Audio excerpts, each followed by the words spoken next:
Climbers, the podcast by and for beginning hikers and those who may not quite be physically ready to tackle the Appalachian Trail. I'm your host, Donna Patrick, and alongside me is my husband and adventure buddy, Roy. Hi. Hi, Roy. How are you doing today? We're doing good. We did this hike yesterday, and I'm excited to talk about it. Yeah, me too. So in this podcast, we provide you with information, tips, and tricks on how to get into hiking here in the Blue Ridge area. We'll cover some of the hundreds of trails in the various parks in the region and hopefully entertain you along the way.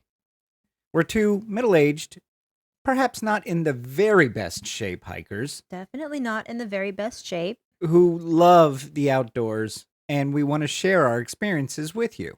Mm-hmm.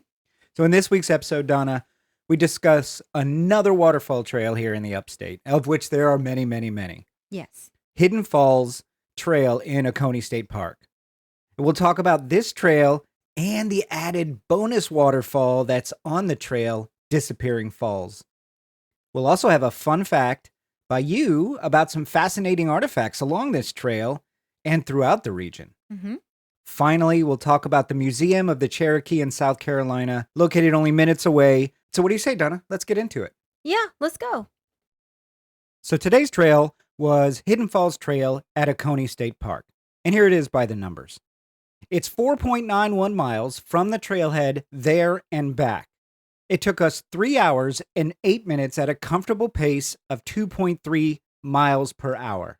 Of that, 2 hours and 8 minutes was moving time. So we had an hour of stopping and catching our breath, stopping at the waterfalls and Yes. enjoying it. But there was more stopping for catching our breath breaks on this one than we have in many previous ones. Right. This is a tough one. The highest point is 1,725 feet. The lowest point is 1,350 feet. So as you can see, that's a pretty steep incline, about 400 feet incline. And it's a no-joke incline, guys, because the majority of the incline decline on this trail is in the last 1 mile to and from the waterfall. I would say it's mostly pet friendly. Yeah, we saw a dog on the trail, a couple with a dog. We saw it. So, pets are much more sure-footed than humans are. And sure-footing is 100% required on this trail because there are not only some very, very challenging roots, rocks, trees you have to walk over, all this stuff, but there are some very narrow paths that are unforgiving on the sides. Again, in that last mile before you get to the waterfall, or that first mile when you've turned around and you're coming back, whichever way you want to look at it, that's the part that it's got the grade and it's got the narrowness of the trail. Yeah, it is a foot wide in a lot of parts, and one side of it is a very steep fall off from the side of the mountain. Full of leaves and nice and wet from a morning rain. And it's tough. It's tough. So before we get deep into the trail, into our trail review, Donna, I want to make sure everybody understands this. Google Maps will get you to the wrong place if you just type it. Lies to you about where to go to park to start this trail. It will send you 23 miles out of the way. Yes. So don't follow that. I'm going to tell you exactly what to search for when you type it in Google Maps. So search for Foothills and Old Water Wheel Trail Terminus. That exact phrase. It will get you exactly where you need to go. And make sure that where it takes you is actually inside Oconee State Park. Right. So I guess I wasn't aware of this until yesterday, but so there's Oconee Station State Park, and then there's Oconee Station State Historic Site. And so where Google Maps wants to take you is where we went last week, Oconee Station Historic State Park. Historic Site. State Historic Site. Yeah. Yeah, it's a mouthful. Do you see how easy it is to switch them up? It's a mouthful. So here's the thing. Google Maps is not entirely wrong, because if you take the path, if you start at the trailhead where it's trying to send you, you just have to hike for 7 miles to get to where you're trying to go. Yeah. So, except it does, but it's It's such the wrong way to go. Yes. I mean, honestly, yesterday we went there first because Google Maps was telling us to go there Yeah. first. It actually takes a good 30 minutes to drive around to the right place. So just driving to the Yeah. right place Yeah. is Because you have to basically go all the way around the mountain from the state historic site to Oconee State Park. right. And there's no direct path there. You have to go around the Yeah, mountain. the direct path would be hiking it, and Yeah.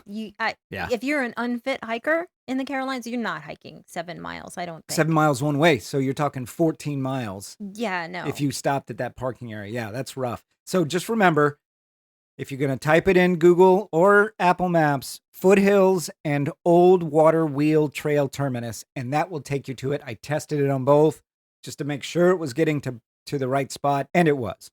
Okay, good. That's good. Thank you for doing that. Yeah. We won't make that mistake again. No, we won't make it again. Yeah. All right. So, Donna, let's talk about the elephant in the room, the waterfall. Which one? That's a great point. So, the trail is named for Hidden Falls, Mhm. which is the ultimate destination of this particular trail. But in my opinion, it is the lesser of the two interesting waterfalls on this trail. It's by far the biggest. It is a legitimately big waterfall. Your eyes will be happy with seeing it, Yeah. but there's no like the waterfall hike that we did last week, you could actually climb on the rocks and get really close to the water, and we actually did both of these hikes last summer, and the waterfall hike that we did last week, you in the summer, or even now, I guess, if you're crazy, could get your head under the water. You could stand under the waterfall at Yeah. Station Cove Falls. Yes, Absolutely. but Yeah. this one you cannot. Y- I don't think you can. I mean, it would you be probably could, but if it you would were be a really- very dangerous climb over a ton of rocks and and branches and broken everything. down trees and Yeah. stuff like that. There's no like pool of water necessarily to really like almost play in or something. No, yeah, there isn't. Um, The closest that you could safely get to it, to the actual bottom of the waterfall, is probably 50 feet. Yeah, It's not. You're not as close as I would prefer to be for a right. waterfall. So for me, it's not my favorite. The reward. So on top of the fact that that last mile that you're hiking there, I mean, yeah, when you come upon the waterfall, really happy to see it. It But is beautiful. It's a beautiful waterfall. I guess I've had just better Yeah. experiences with Yeah. waterfalls, so I don't know. Now it's not halfway through. It's a little bit more than halfway through. I guess about a mile before you get to the big waterfall, there's another waterfall, and I would hike to that It's again. so there is another waterfall. It's much, much smaller. I'd say the waterfall itself, and I hesitate to classify it as a waterfall, even though it's called Disappearing Falls, because it's more like It's like a slide. It's like a gentle the slide water on a rolls rock. off of a big boulder. Yeah. But let me tell you what's really fascinating about this, guys, is that the water simply disappears Into like into you don't know what. sand or something. If I was to believe in that there was a place in South Carolina where there's actual legit quicksand, I would have to believe that that is where quicksand is. I wouldn't. You like to get close to waterfalls to kind of catch water. You know, I do. You've got a water bottle now that with a filter. I have a water bottle with the special filter to filter out all contaminants and Yeah. microorganisms, and I fill it up with that water. and it was really It's sweet. so delicious. Yeah, Yes. it's delicious. So, So but this, you stepped in that soft watery sand. it and- wasn't that soft. No, No, not at all. your foot kept going. I mean, it kind of went down a bit. A bit, but not like quicksand would. Okay. So this pool at the bottom and there's a significant amount of water falling off Yeah. of this rock. And you'll see the pictures on our website if you look at the trail photos episode 11, guys, on our website. There's a significant amount of water. Quite a bit that's running down this little waterfall. And the pool at the bottom, maybe 2 feet wide by a foot long. It is a tiny pool. You would think that would just fill up an entire stream, but it doesn't. Yeah. It disappears. It really does. That's why they call it disappearing. It does disappear. Now, you can see some of it go off to the left-hand side. If you're looking at the waterfall, it falls down into rock crevices. but not the full amount. So it's really a fascinating little waterfall. And there's not really anywhere to sit, but there is enough stuff that there's enough room that you could probably just rest and relax like we did for Yeah. about 15 minutes. But the thing about Disappearing Falls is that it's easy to miss Mhm. because it's not exactly right on the path. You have to go, about 30 feet off to the right? Off and down. Yeah. You can hear it though. You can Yes. hear the waterfall going down. So when you hear the first sounds of a waterfall, hang a right and you'll go down. You can see there's a little bit of a worn path Mhm. down there. It's clearly not a full trail, but there's a worn path down to the Disappearing Falls area. And it's a nice little, it's not halfway, it's 1.65 miles in from the trailhead. It's a little bit further than halfway, Mhm. but it's a nice place to stop, recharge yourself a bit, wonder where the water's going in the fall, and then before you head on to see the full Hidden Falls itself. Yes, you get to this point in the trail where you go down these steps and then there's a road and you have to do a little jog. The road isn't a road. It's wide enough for a vehicle, but it's not like paved or anything. And That's one of the things, and I'm glad you brought that up. There are a number of trailhead marker signs along this trail. There's 3 to be exact. So you have the first one at the trail, at the physical trailhead when you first start, and then there's 3 others that point you to the different areas. You're gonna have to go left and then right and then left. The signs are very clearly marked. And what color was this trail? oh gosh, I think it was yellow. When you start on this, you've got yellow, white, and black, which black is an odd color to choose because the bark of the trees is kind of dark and It it's is an odd color. I yeah, That's the first time I think you and I had seen black as a yeah. trail marking color. Mhm. And the first time I saw it, I wasn't sure if I was seeing an on Just purpose yeah, right, trailblaze mark, right, but then I saw another one that was definitely, the rectangle. right. So follow the yellow trail, follow the yellow brick road Right, right. to Hidden Falls. But that's not the only marker along the trail. Mhm. There are several. They're not really ancient, but they're at least a few 100-year-old Cherokee Trail trees. Right. And we're going to have a whole section about the Cherokee Trail trees in our fun fact. But why don't you give us just a quick overview as to what they are, Donna? So, the Cherokee Trail trees are trees that the Cherokee would bend in such a way and they would make them grow. So they would take a sapling and they would pull it over and tie it down with maybe like a really strong vine or Or some rope of some mhm, kind? yeah, and they would be patient and wait for a couple years. And if you wait, then that sapling that you've tied down is going to have branches that start to grow up from the side of the tree and you come along and you encourage just 1 or maybe 2 of those branches to grow up and you cut the other branches away. Right. So what you see, and there's photos of it on our trail photos part of today's episode. You will see a tree that starts going vertical, and then it takes a hard horizontal turn, and then it goes vertical again. And Donna's going to cover it all in her fun facts. She's going to cover the different anatomy of it and how you can identify that a true Cherokee Trail tree between just a naturally growing, interesting tree pattern. Yeah.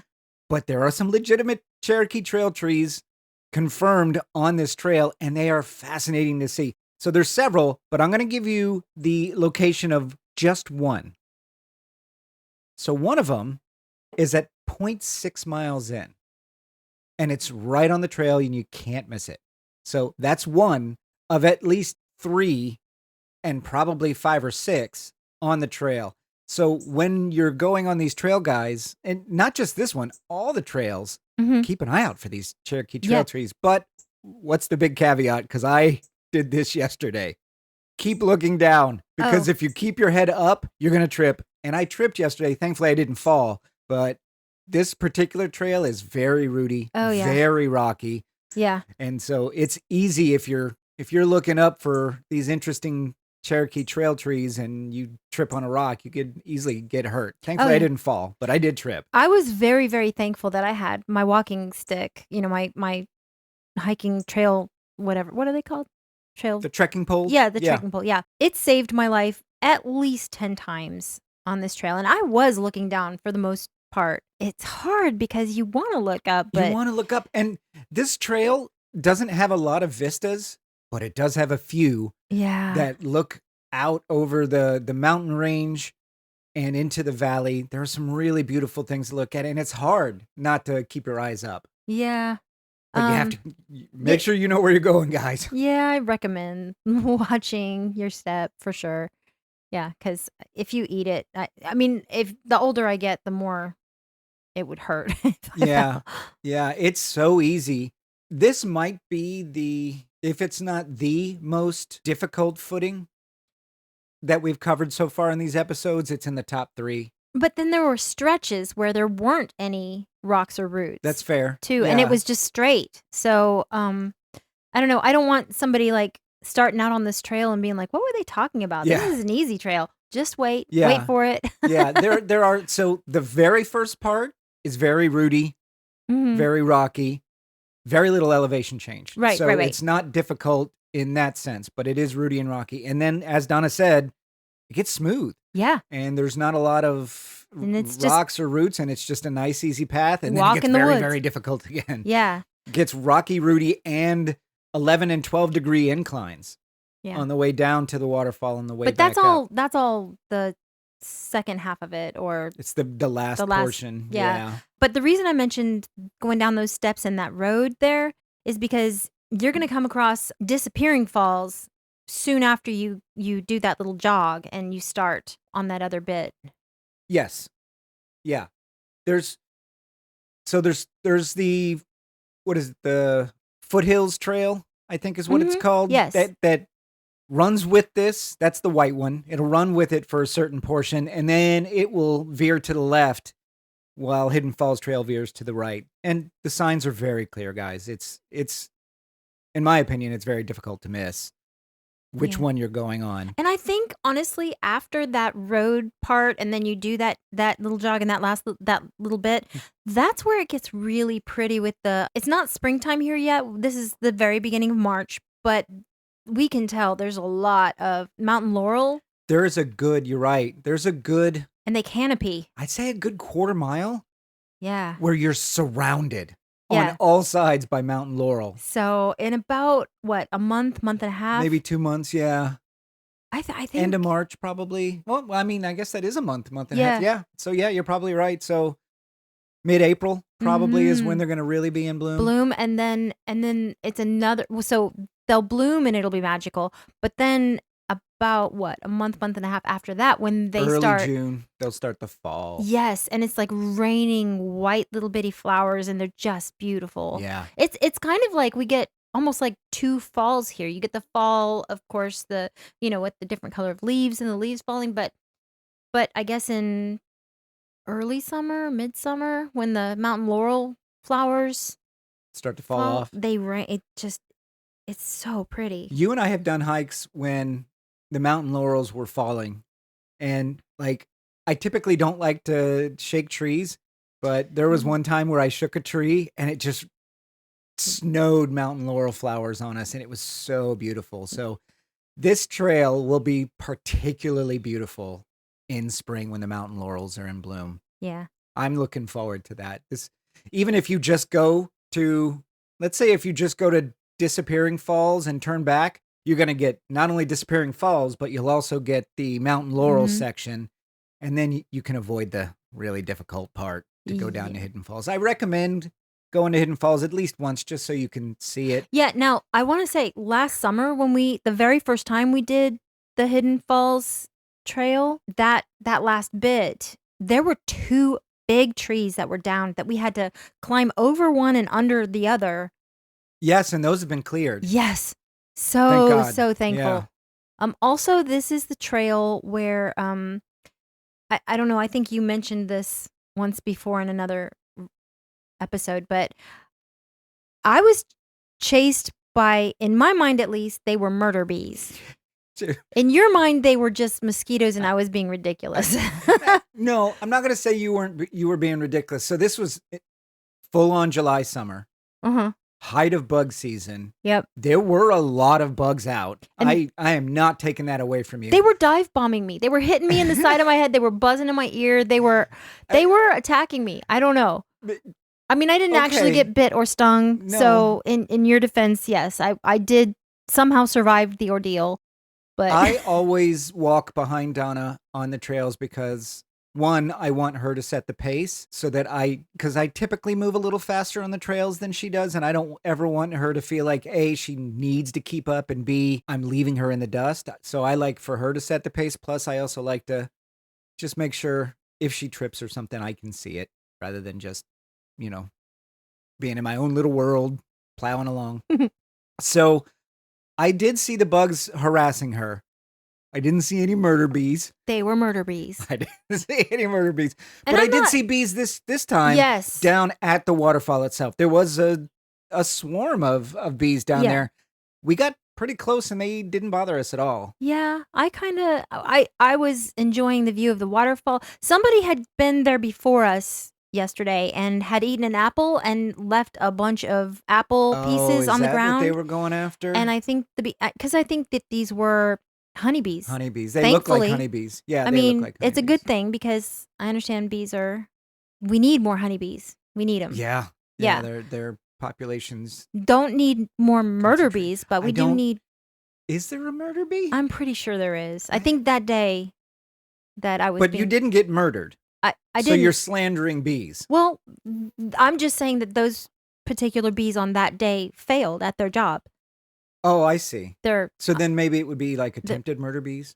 I guess, yeah, they were. Okay. So anyway, I This is the trail that you had all the bug problems with. yeah. yes, I developed this fear from the ripe old age of 6 years old when I saw my 7-year-old sister.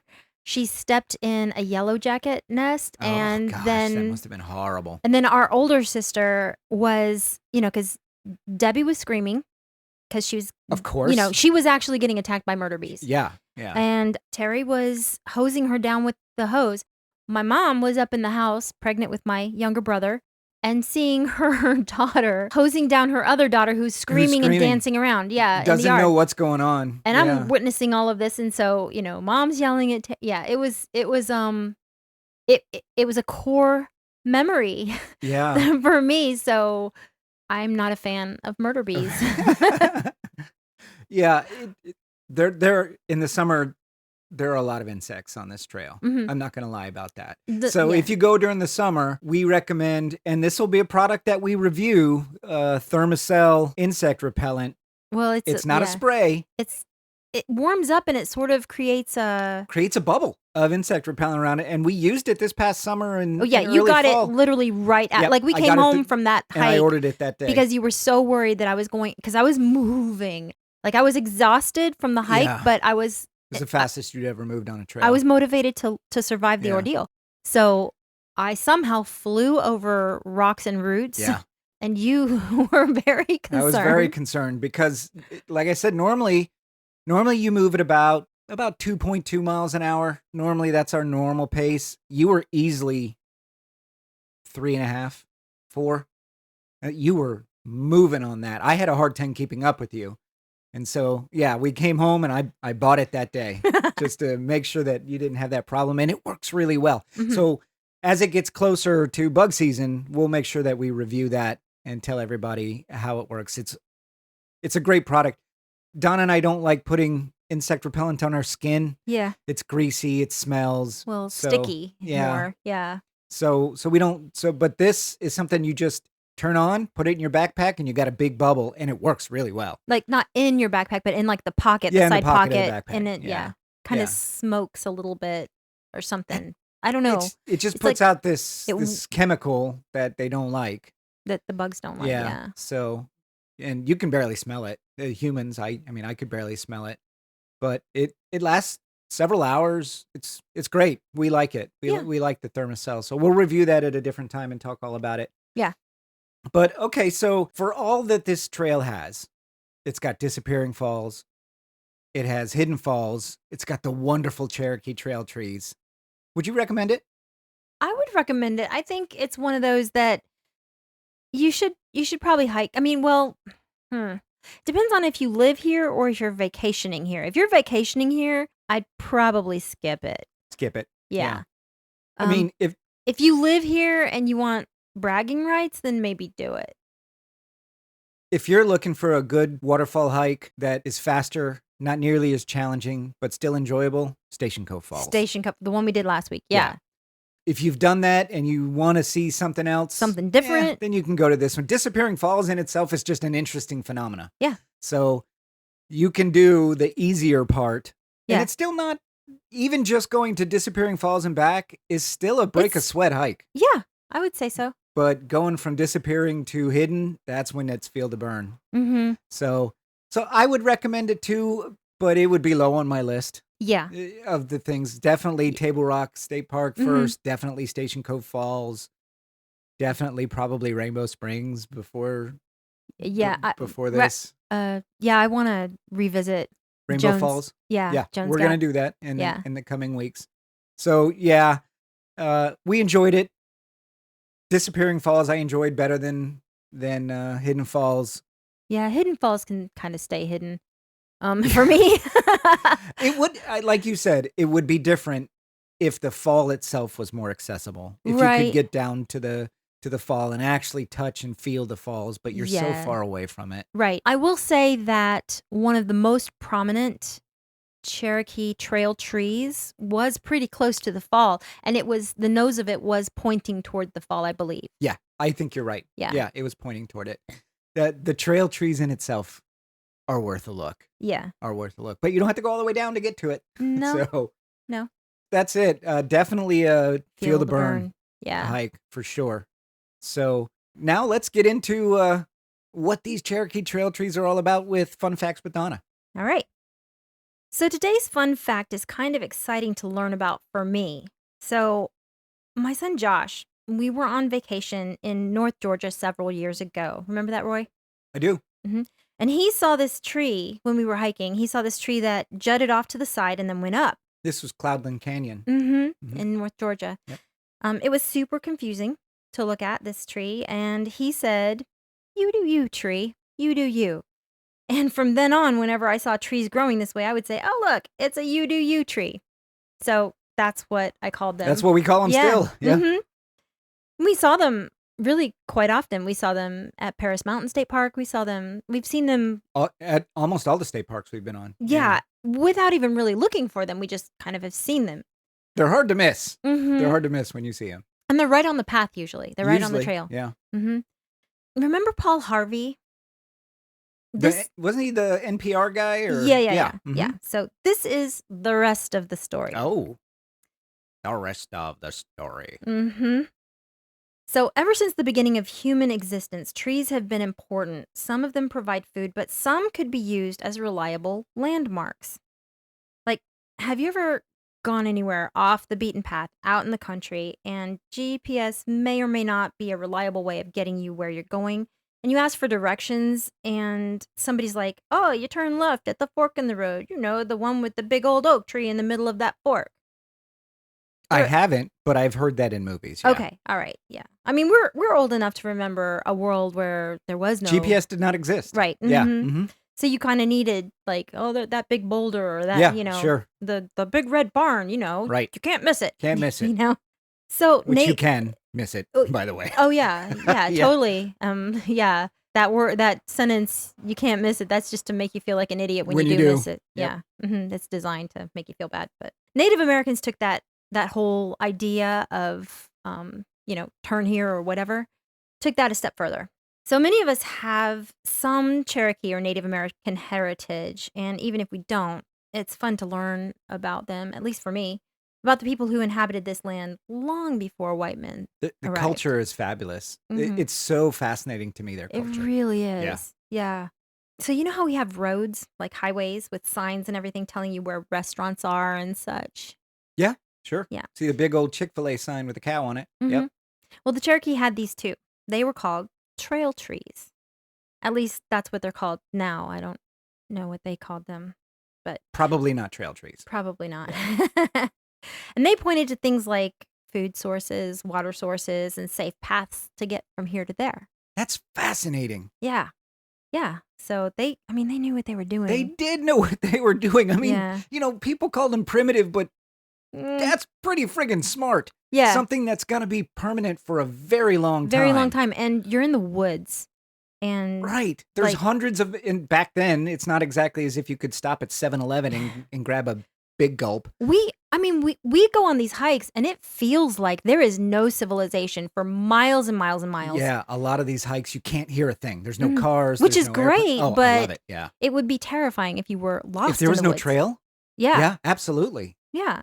How would you know where the nearest water source is? Absolutely. How would you know?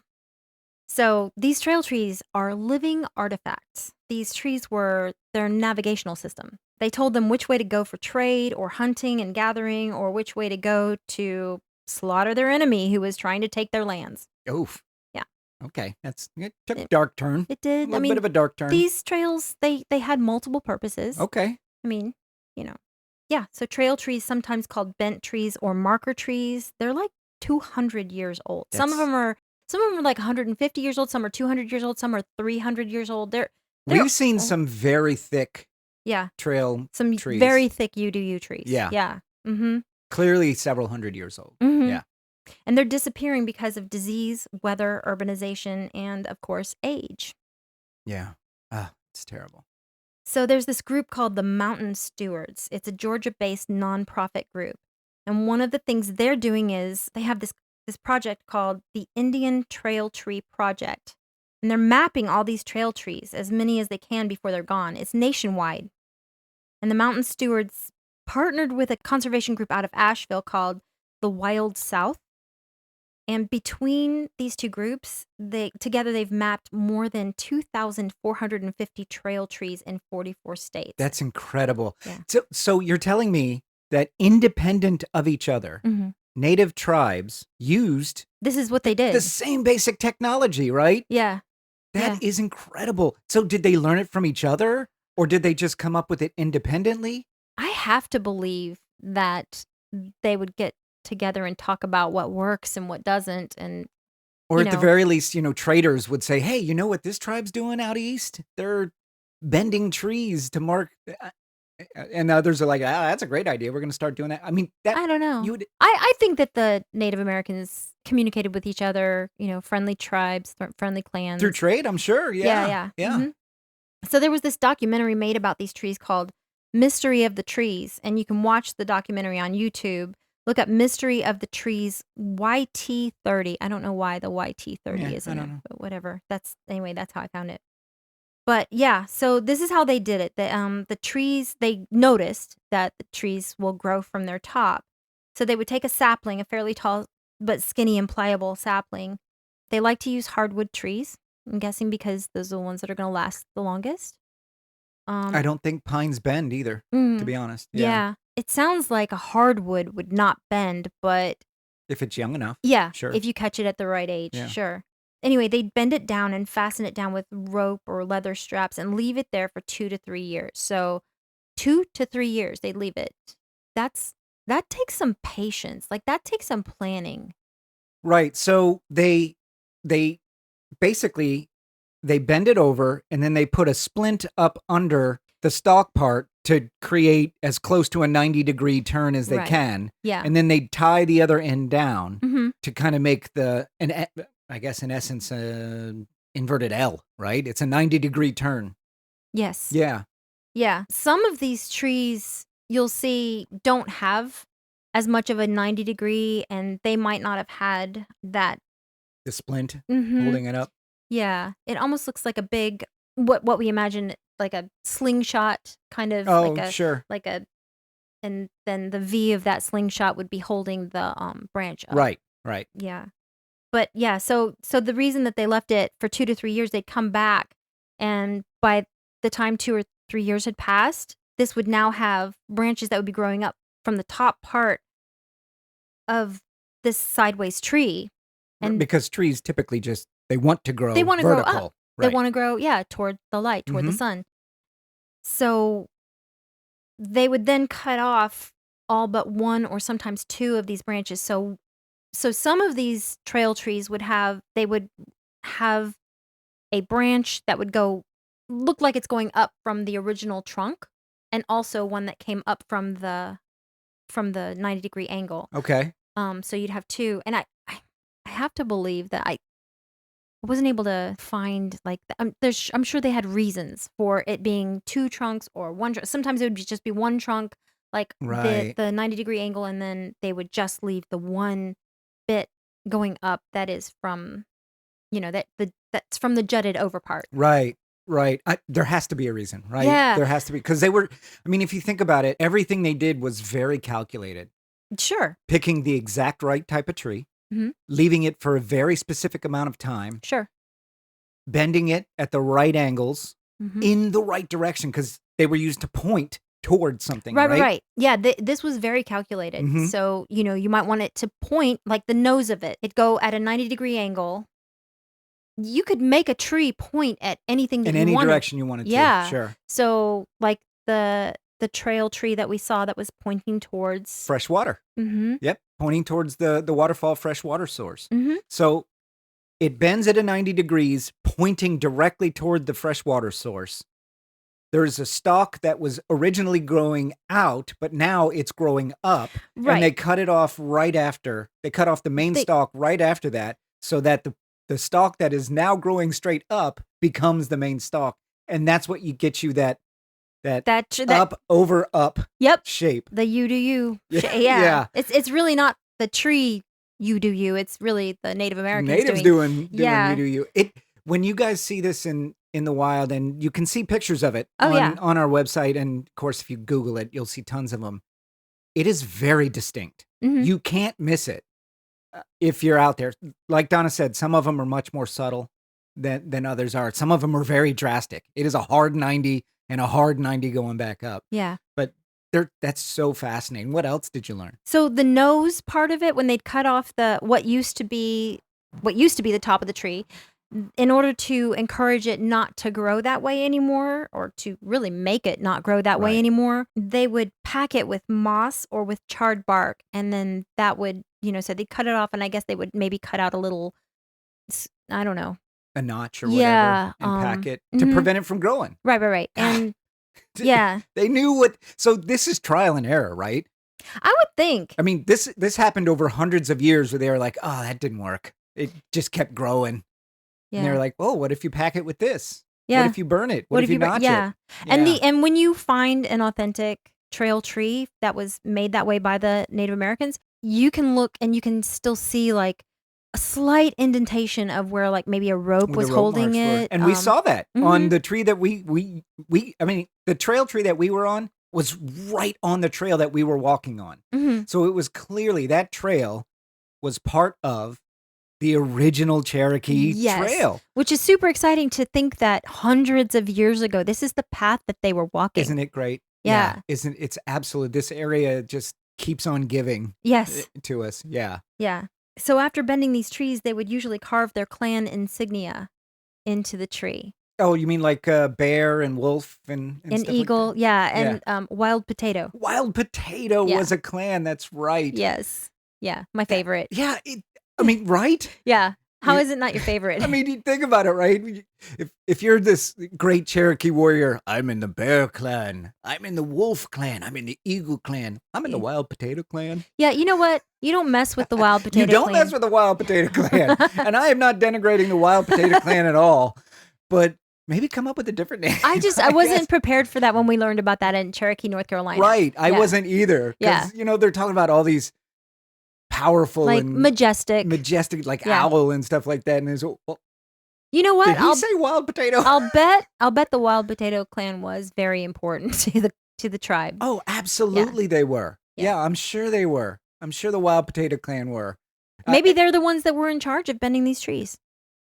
Oh, wouldn't that be great? Yeah, maybe it was just a bunch of wild potato clan. I kind of want to know what that insignia looks like now. I do too. So. They do have it at Cherokee. Yeah, we'll North have to look it Carolina, up after the podcast. But but so they would put their clan insignias on there. Mm-hmm. Wouldn't they also put like markings as to what it's pointing to. Like different symbols meant fresh water, different symbols meant food source, different symbols meant trade route to.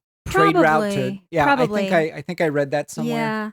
Yeah. So it wouldn't be every tree. They knew that they were, this wasn't really the best thing for trees. So it wouldn't be every tree. It'd Okay. just be at intervals. Would kind of like we have trail markers today. We have these paint blazes, Yeah. the little rectangles of color on the trees. Like the one we did today, yellow. Mm-hmm. Yep. But yeah, a lot of thought went into this and patience. It took years to manipulate these trees. But then these trees are there for hundreds of years. So, It's yeah. fascinating. It Mhm. really is. I mean, these trees outlive billboards on the highway Yeah. by hundreds of years. How much have these trees seen? How many changes? How many Oh, people hiking those paths and walking those paths? millions. Mhm. Millions of people, sure. They like to use beech trees, but they used, other hardwoods as well. Okay. A beech So has a smooth bark, Mhm. probably because they like to carve on them. So Mhm. that made sense. Yeah. Yeah. Many of these trees have been lost because, people buy land and then clear it for crops or cattle, And they don't know or what it's they just their have. yard. Yeah. Oh, Yeah. that's the worst. Yeah. They did the same thing. They do the same thing with native mounds. Mhm. People buy their property and then there's a hill on it. They don't know what it is, so they just Yeah. plow over it and Or use it it for breaks your fill heart. dirt. Yeah, it breaks your heart. And then only after they've Ugh. dug through 3/4 of it and they're like, "Oh my gosh, there's bones and pottery in here." Yeah. Yeah, it's heartbreaking. Yeah. So what I read was that these trail trees are mostly in Kentucky, Ohio, Illinois, Wisconsin, Michigan, Indiana, and Missouri. So that was odd to me that those states were listed and not South Carolina, Georgia, Tennessee, North Carolina. But Especially considering we've seen them on almost every yeah, single trail we've been on. yeah. Yeah. So So so they're they're popular here. yeah, there's a lot. Yeah. There's a lot of them. Hopefully they're going to get protected soon. Oh, is there a push on for it? Um there's a push there's a push to to preserve and protect old growth forests on federal lands. So I'm hoping that these trees will be under that protection. I would hope so. Yeah, I would hope so. So, since they had the trail path, since the Cherokee had a trading path going from Tennessee to Charleston, South Carolina, how many trees were markers along Mm, that way?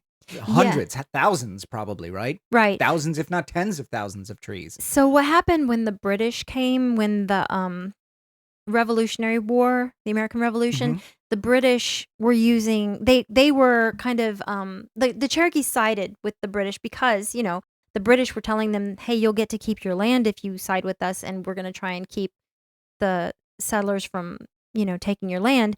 Whereas, the Americans were like, "Oh, heck no, we're going to just take Yeah, everything." I mean, I mean, it makes sense that they would side it with absolutely makes sense, yeah. right? Because the settlers were just encroaching. Yes. They kept pushing and pushing, pushing into Yeah. Cherokee land. And so the British were coming along saying, "Hey, if you guys fight with us against these settlers, Yeah. we'll protect your land." Right. If I was a Cherokee, 100% I would have taken that deal. They don't why do they care about American independence? What do they know about American independence? All they know is these people are pushing into our lands Mhm. and this other group is saying, "Hey, we'll stop that." Right. I'm It makes 100% on that sense. side. Yeah, it makes Yeah. sense for them to side with the British. What the British did when they partnered up sort of with the Native Americans is they widened their paths. They widened them into roads so that they could move cannons and all kinds of stuff. So, Oh. in the widening of these Cherokee paths and trails, I think at that point a lot Oh, of so many were trees, destroyed. yeah, got removed for them to be able to bring cannons Right. from here to there Can or you whatever. imagine the Cherokee going, "What are you doing? What are you Wait, doing? wait a minute. We there's a marker Do you that know we how spent long? tens of years on right there telling you where the water source Yeah, is." I wonder like how many seconds after they partnered with the British, they were like, "Oh, We made a big mistake. yeah." I mean, like, we just should, yeah. I don't know. I just I imagine a lot of hearts gotten Can you imagine, broken. right? I mean, let's just take some of these trees are hundreds of years old, right? And Yeah. so I imagine that some of the trees back in 1776 were hundreds of years old then that Yeah. just got destroyed To make a road. They had to be thinking, this is Ugh. my people created this Mhm. years of effort to get this exactly right, pointing to exactly what we need it to point to, and you're gonna chop it down? Right. Yeah. The beginning of the crushing of the spirit. Yeah. Yeah. Oh, that's awful. 'Cause these trees they're, like, holy and revered Are and they? yeah, I mean, so it makes sense, right? Put aside the effort that it took to create them, right? We're talking years of effort of Mhm. nurturing this tree to do exactly what you wanted it to do. But the whole point of putting the tree there in the first place is to help your people. Help Right. them find water, help them find food, help them find the trail, help them find the nearest settlement. And so to just get rid of it, Yeah. I can totally see how they would think this is an important thing to us. This tree, you may just see it as in the way of your cannon line. Right. We see it as part of our heritage that helped us survive in this woods. Yeah, Yeah. yeah. So the guy that made that documentary about these trees, he had a hard time getting Native Americans to cooperate with him in, collaborating on this project because, he's a white man and you can't possibly they didn't really want I think they didn't want focus to be brought to these trees because they were afraid that the white man would destroy like Oh, yeah. like we've done in the past. But it was a great opportunity to show Native Americans that there are some white people out there that are like, no, we want to Yeah, we're educate trying to and educate. protect Sure. and inform and all of this stuff. That history is valuable and it's rich. Yeah, I can't help but think, and I haven't watched that documentary. I know Wes Studi, the actor that was in Dances with Wolves, Hmm. did it. Hmm. He was the star of the documentary. He was the narrator. And I love Wes Studi and everything he's in. He's fantastic. Yeah, and Native Americans. Yep, and a native. So I can't imagine that it would do any harm. It would raise awareness. It Mm. absolutely raise awareness because, like you and I, before we realized what these were, we just thought they were you trees. Yes, And yeah, they're so much, much, much, much, much, much much more. more, right? And so now when we see them, and you and I, especially yesterday, were keeping our eyes peeled for Yes, them. and then once we see them, we're like, oh, what is that pointing at? Exactly. When we saw them, we're like, oh, some of it's obvious. Hmm. Like some of the trees, oh, that's pointing to water. Or maybe sometimes it's just pointing on down the trail. You're going in the right Right, you're direction. going in the right direction. There was one of the trees that was pointing kind of off the ridge. And so I still, even last night, when I was going to sleep, I'm thinking, what did that point to? It had to be either a food source or a town or something Mhm. because it was the edge of the mountain. Right, that hopefully it it was wasn't pointing like, toward. "This is where Sally fell off the mountain," hopefully it wasn't something like that. Yeah, didn't they sometimes also point toward Bury ceremony and burial places? Yeah. Yeah, Wow, I this is think a so. fascinating fun fact. Yeah. You keep bringing the heat, Donna. I'm Uh-huh. enjoying these fun facts with Donna. I hope you guys are too. So now let's talk about since we've just gotten to the Cherokee Trail Trees, let's talk about the Museum of the Cherokee of South Carolina in this week's local area review. Yeah. This week's local attraction review, Donna, is the Museum of the Cherokee in South Carolina. Now, you and I visited this right before our hike yesterday, Yeah. and it was really nice. Why don't you tell them about it? Oh, it was really cool. You go in and you get this personal tour.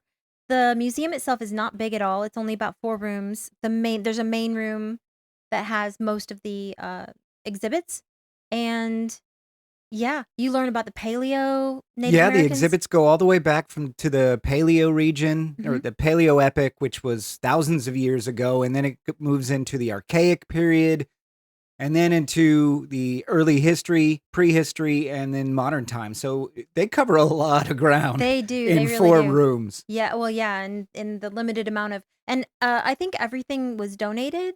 Almost everything was donated. I think they did purchase a few things. Some things were given to them by Cherokee in the area. Mhm. And so what it really focuses on, guys, is the Cherokee occupation and population in the upstate South Carolina region, going back as far as as far as they have artifacts for, and they have a lot of artifacts from all of the time periods. They have arrowheads and pottery shards from the Paleo region or Paleo epoch. They have arrowheads, spearheads, atlatls from the Archaic period. And these displays are surprisingly well put together for such a small museum. Yeah. Yeah, they really are. And there's some paintings, pictures. You get to kind of see how the white man influenced the Cherokees, the way they dressed. I Um, found that really interesting too. So as you move through the exhibit, right, it starts out with the traditional native garb in the prehistoric period where animal skins, cod pieces, stuff like that. mhm. And then as the As it progresses. yeah, I guess Yeah, as the colonists move in, as the white man moves in, both right. French and English move in to the area, you start to see their clothes change, right? They Hmm. start to wear shirts and they start to wear more decorative outer coverings. That was kind of interesting to see how they influenced them. Right. And how, so the Cherokee would trade with the white man for different things that they, you know, clothes and Rifles yeah, and sure. yeah.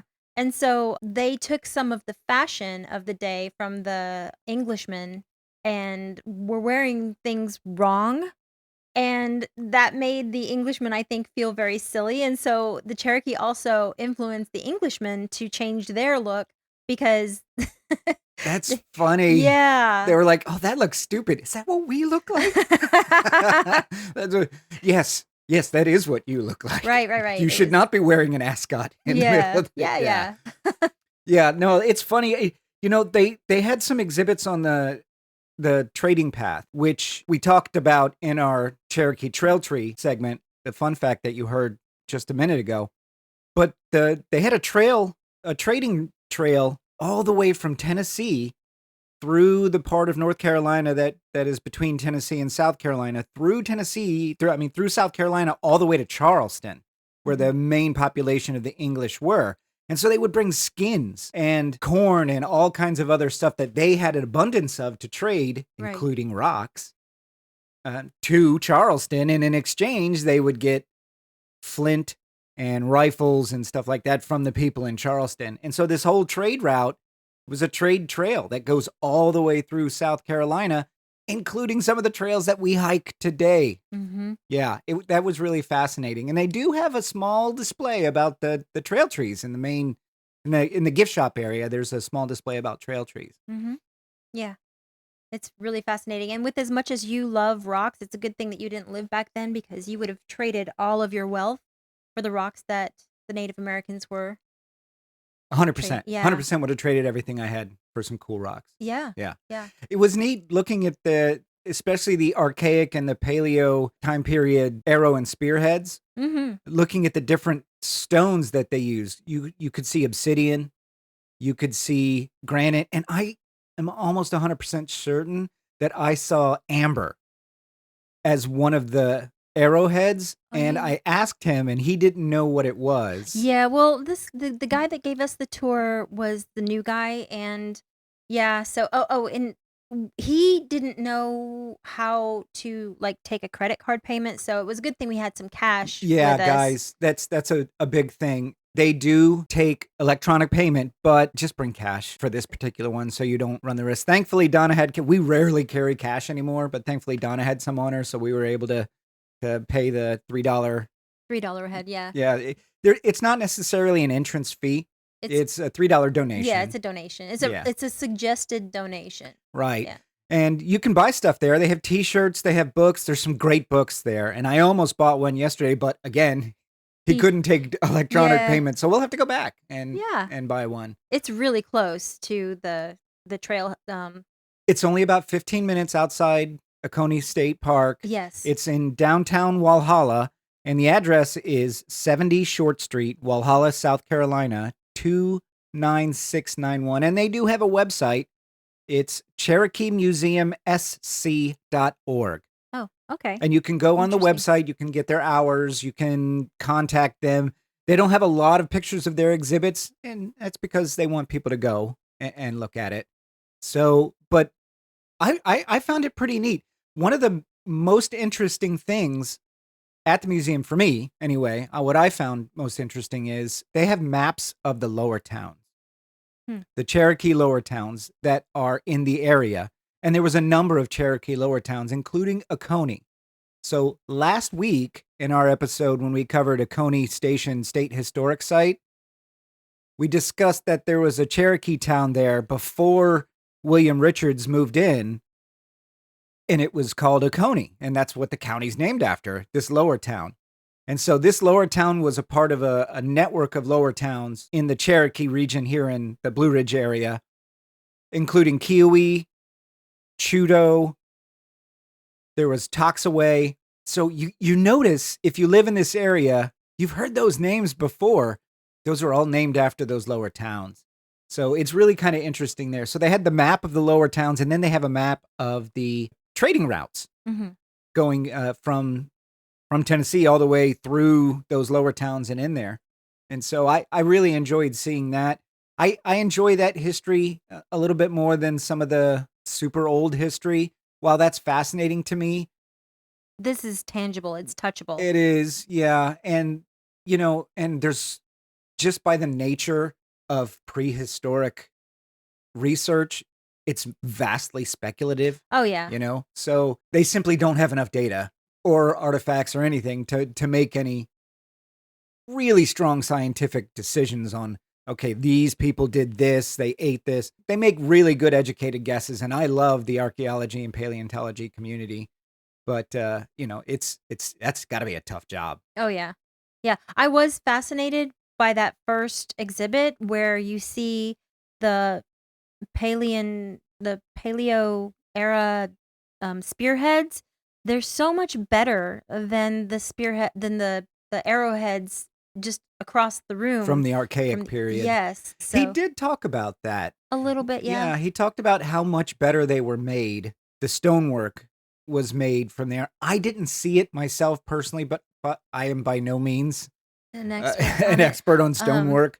I saw what he was talking about, and so I had to I mean, why would people that had been alive and then died off thousands of years before this other group of people, why would they have better, for lack of a better way of saying it, better Right, technology? right. And I kind of chuckled to myself because I was like, well, did the aliens teach this group of people, but then not come back and teach this group of people? Yeah, probably. So Yeah, probably.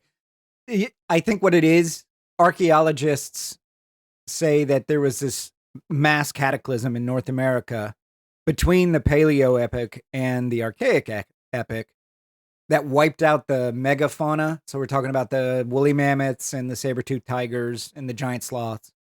But they also wiped out a large swath of the population. So I wonder if it was kind of like starting over. mhm, So they had to relearn knowledge that they didn't have, that the previous yeah, era had spent centuries perfecting. So they kind of had to start over again, and they just didn't quite get it as well. But if they had had the same amount of time, they might have gotten better. But by the time they were getting good at it, metal arrowheads were coming into play. mm, So they didn't have to perfect the stonecraft because metal, steel, and iron were coming in. okay. Well, That's my guess. that makes sense. I'm no historian, but that would be my guess. It sounds like an educated guess. So it's a neat little place, Donna, Mm. this museum. I really liked it. Something I'm definitely going to go back for, and I'm going to bring cash so I can get some stuff there. Some of their books are really interesting. Just just how the Cherokee grew, how they interacted with the local population, and then in 1760, when General Montgomery moved his forces through and burned all the lower towns, it basically pushed the remaining Cherokee out of South Carolina and into the deeper Cherokee country of North Carolina and Tennessee. But there still is some there in upstate South Carolina, hence the museum. There are modern Cherokee people there in the upstate, and you can learn about them at the museum too. Right. Yeah. So I highly recommend everybody goes, don't you? Yeah, absolutely. 100%. If for no other reason, just to support local history. Right. And uh, people who are trying to educate other people on history. Yeah. I like that. Yeah. I think it's valuable. So check it out. Museum of the Cherokee in South Carolina in downtown Walhalla, you won't be disappointed. Mhm. So that's the trail this week, guys. Hidden Falls at Oconee State Park with the added bonus of disappearing falls. And this was a fun one, right, Donna? It was, yes. It was definitely challenging. For sure, yeah. Yeah. It was clearly a feel the burn hike, which you and I are feeling this morning from Yep. yesterday's hike. Yeah, we broke a sweat and decided it was break a sweat, and then by the time we were turning around to come back, we were like, "Nope." This is a feel the burn. Absolutely. And then we talked about and saw some of these amazing Cherokee Trail trees. And your fun fact was so good. I really enjoyed it. And I hope people go out there now in the area and look for these Cherokee Yeah. Trail trees. The you do you trees, yeah. They're you do you trees. They're out there. We see them at Paris Mountain State Park. Yeah. We clearly saw several of them in our trail at Hidden Falls. Mhm. At least 3 for sure, and probably 5 or 6. Yeah, some of them were questionable. Some of them were, but the 3 that we saw were definitely, clearly Yeah. Cherokee Trail trees. We've seen them in other parks before, and now that we're tuned into them, Mhm. you and I are going to start looking for them. Oh, absolutely, yeah. It's kinda like when you're looking for a red car. You don't Yep. see the blue ones, You but don't see the blue ones. So thank you so much for listening. Please subscribe to us in whatever podcast app you use, and be sure to leave us a review. That's how our show grows. Feel free to check out our trail photos at casualclimbers.podbean.com. If you have a question, comment, or just want to drop us a line, you can reach us at casualclimberspodcast@gmail.com. So, Donna, I'm thinking about putting some trail trees in our backyard. What do you think? I don't think you're patient enough. I'm not patient enough. They take years and years to grow, and they're not easy to make. Nope. And so yeah, I'm probably not patient enough, but you know what I think I'll do? I'm going to create them, and I'm just going to point them to no particular Well, area. of course. I mean, because it's our backyard. What are you going to point them at, our neighbor? Yeah, I'm going to point it at our neighbor. Okay. Yeah, I like our neighbor, though. He's I a good guy. Yeah, we have really good. We have good neighbors. Yeah. Yeah. So maybe I'll just point it to his front door, I and people will be super questioned about it. Well, okay. All right. All right, guys. See you out on the trails. See you on the trail.